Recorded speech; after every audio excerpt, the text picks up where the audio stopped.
Hey, welcome to Walking the Path. Okay, we wait for the next ceremony, for the next retreat, for the next big moment.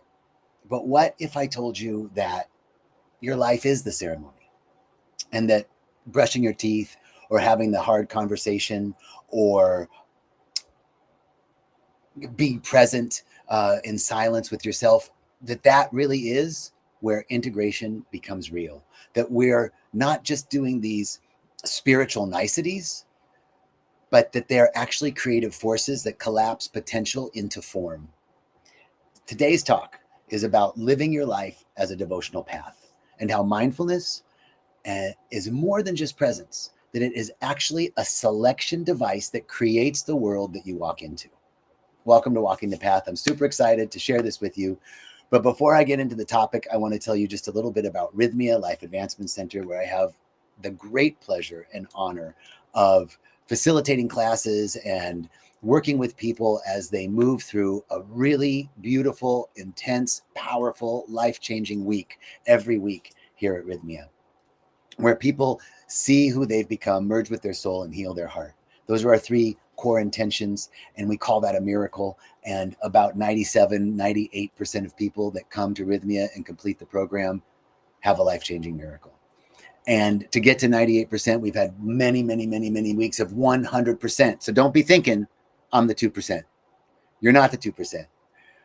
You're the 100%, baby. Okay, so that's Rythmia. Now, let me talk to you. I'm really excited about this talk because, we go to a ceremony, we go to a retreat, we have these big insights. We've been talking about integration for the last 4 series. This is our 4th in the series of Integration is the Path. Walking the Path, Integration is the Path. And today we're talking about your life as devotion. So, we don't need to keep seeking. You've already been to the retreat. You've already had the insight. You've already had the expansion. Now it's time to start sanctifying. And I'm using a term from Christianity, to sanctify, but to sanctify, actually it's not from Christianity, it's from any religious or spiritual endeavor. To sanctify is to make something sacred. And the truth is, you don't need another breakthrough. You don't need another ayahuasca ceremony, although we want you to come back to Rythmia as much as you'd like. However, you need to bless the life that you already have. We need to bless the lives that we already have, because the ego is craving peak experiences, but the soul just needs to whisper, you're enough. This is enough. Right here is enough. And we confuse healing, I think I did for a long time, confuse healing with leaving life behind. But healing really means learning to meet life, to accept life as it is given, and to meet life where it's at as it is, and to love it deeper. So integration isn't really about doing more, but it's really about bringing reverence to the ordinary day. We don't need to keep chasing sacredness. We get to name it in the moment. We get to name that this moment is sacred, that this moment is our altar, that this is sanctified. How do we do that? So what makes something ceremonial? There's 3 spiritual elements that I believe make daily life ceremonial. How to turn your daily life into ceremony. First is intention. Our intention, I'm going to talk about this later in the talk, that intention is really how we choose, how we select life. This isn't woo-woo. It's really quantum physics. I'm going to get to that, but I'm getting ahead of myself. So first is intention. We infuse our choices with presence, with being present and intentionality. It's like saying, what frequency do I want to bring to this moment? What am I selecting in this moment? So that could be turning coffee into gratitude, or walk into a meditation or a prayer. This doesn't have to be big moments. Okay, I need to set time aside and get everything right, and my altar and the incense going, and hit the gong, and then I meditate. Yes. And what if standing in line at the grocery store, you became present to the people that were standing in line with you, that they're human and they're having their experiences, and that we're all connected? What if walking, to the elevator became a moment to be present? What if hearing a car horn was a moment to bring you back to right now? anything in life can become a ceremony. So intentionality. What frequency am I bringing? What is my intention in this moment? The next thing is presence. And that's not about how special a moment is, but how fully we meet the moment. Being present to the moment. My attention is the offering. My attention is what makes something sacred, is the intention and the attention. So presence and attention is another key spiritual element that makes daily life into ceremony. And third is embodied practice. So you're not here to know. You're here to live. We're here to live. We're here to be in the moment. And when truth shows up in our posture, in our breath, in our relationships, that's ceremony. So I'm just bringing my presence to my posture. Can I be conscious about this breath? Can I be intentional in the conversation I'm going to have with my child, my lover, my colleague, my friend, my brother? Can I just, what's my intention before I make this call? What's my intention before I make this drive? Embodying the practice, living life. Nothing is too ordinary to be holy. Nothing is too ordinary to be holy. And we meet it with love. That's what makes it holy. That's what sanctifies. So I want to invite you into a devotional practice, like devotional integration, like make the integration post rythmia, post retreat, post psychedelic experience, post ceremony, make the integration devotional, which means bringing the presence and the embodied practice, the intention. And so when we eat with gratitude, when we speak truthfully, or when we breathe through a discomfort, that's integration. Just facing life as it is, turning a routine into a ritual. What if brushing your teeth became a ritual? Being present. What if you lit a candle at breakfast, or became clear about what you wanted to bring when you were writing emails, right? Bring intention to emails, or find gratitude in traffic. Every moment we can just stop. We can stop for a moment, bring our awareness to the moment, be present. Let the honking horn of a car be the thing that calls you to, oh, I'm back in present. You know, one thing that I did for a while, it was like I picked a color. And every time I saw that color, that was a sign. So pick something in your life. Every time you hear a bell, every time you see a yellow bird, every time you hear a car horn, every time you see the color red, let that be that day's devotion. That's a moment to just come back and take a breath, to come back and center yourself, because we don't need a retreat to live in truth. You know, daily life is our altar. Every scene is our altar. Our reactions are our rituals, and our breath is the bridge. We use the breath. We use the stimuli of life that is coming in to be our teacher. Every trigger is a teacher. Every uncomfortable moment is an invitation to heal. So, okay, now I want to get into something really cool that I've been interested in lately, is mindfulness and intention as quantum creation. All right, are you ready for this? So every time you meet the moment with intention, you're making a selection from the quantum field.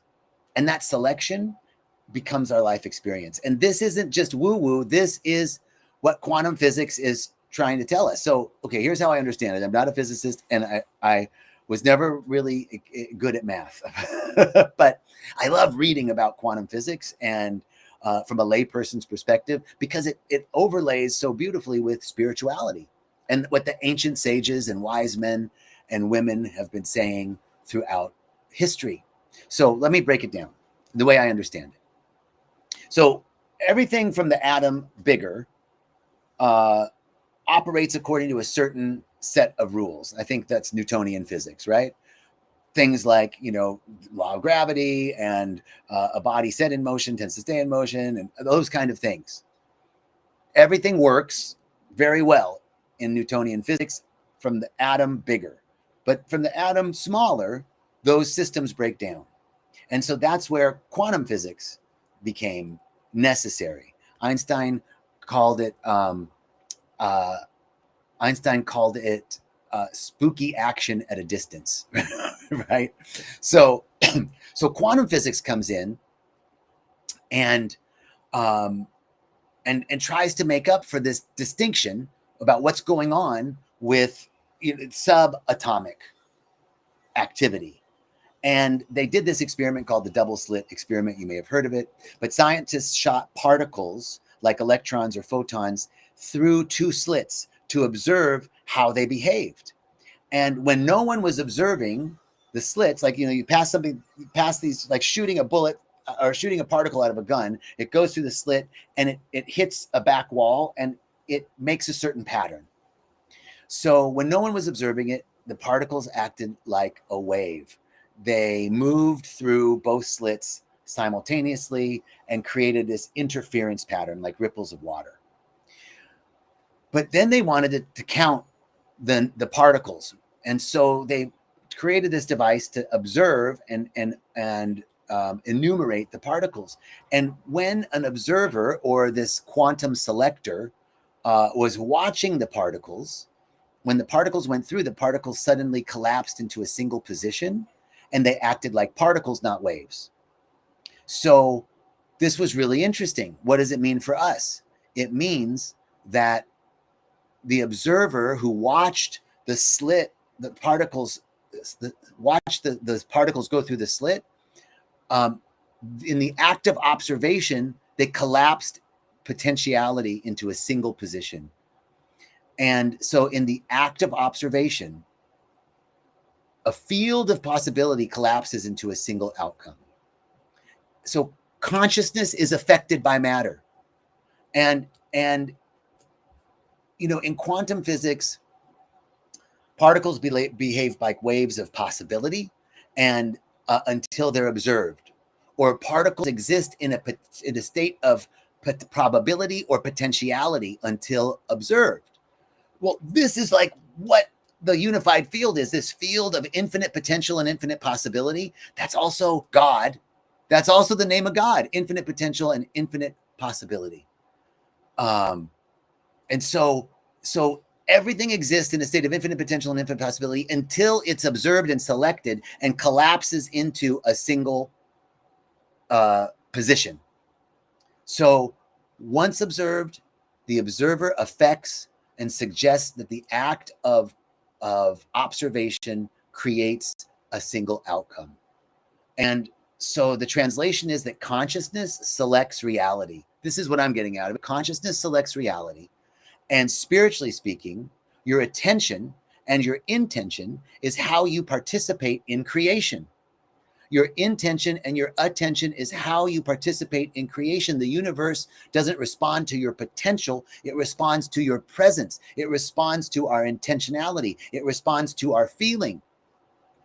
So the universe exists in a field of probability, like a cloud of infinite could-bes. And our consciousness, when focused with intention, collapses that field into lived experience. So this is not woo-woo. You are not passively watching reality unfold. You are interacting with a quantum field, and your attention is the cursor. Your intention is the thing that directs it. So when you practice mindfulness, you're not just calming down. You're literally selecting which version of reality you want to walk into. So, for example, if you're reacting from trauma, you're selecting a future based on the past. But pausing, breathing, choosing, you're selecting a future based on presence. So mindfulness then becomes how we evolve consciously moment to moment. Intention is the prayer, and that signals our selection. And there's all sorts of studies that have shown the effectiveness of mindfulness. But to me, this combination of quantum selection at a very base level, we're choosing, when we're observing our reality, we're choosing it. So every breath, every pause, every presence-filled moment and decision, no matter how small, is really reality defining. So you're the sacred observer. Your life is the waveform collapsing into form. So when we bring our intention to our morning coffee, when we bring reverence to brushing our teeth, when we bring intentionality to a hard conversation or breathe in a triggered moment, we're not just doing something cute. We're actually doing something cosmic. So let this be a reminder that you don't have to wait for the next retreat, that you are in ceremony, and that you're the observer collapsing light into form. And mindfulness is a quantum creative technology. That mindfulness plus intention acts as quantum selectors, that we're not passively living, but we're actually collapsing light into form. This fits with the spiritual principle that consciousness precedes form. It also, interestingly enough, shows or presupposes that consciousness is not local, that consciousness isn't in my head. Apply this to evolution, right? In an evolutionary, quantum evolution would mean that every selection of a gene that caused an evolutionary impulse in our ancestors from the first creepy crawlies was a selection based on a conscious choice of what would be more efficacious for that species to either survive or not. So what is the selector?